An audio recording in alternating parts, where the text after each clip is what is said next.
the easiest chicken Florentine pasta. It's cheap, healthy, and it tastes so good too. Hey guys, let's do it. Detailed written recipe is in the description and the first comment.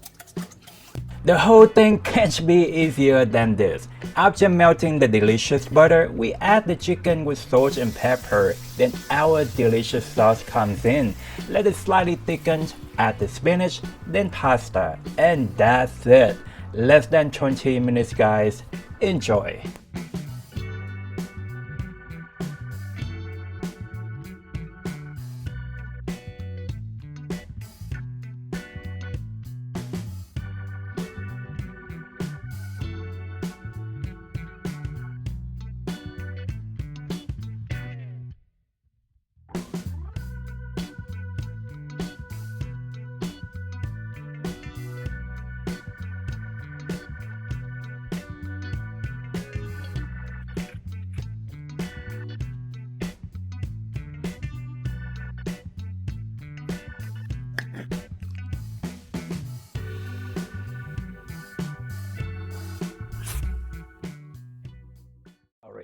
Super easy to make, but if you want to convert it to a fancier dinner, just sear the chicken like I did with my chicken stroganoff pasta. That dish is amazing, especially for date night or weekend dinner. You definitely want to check it out.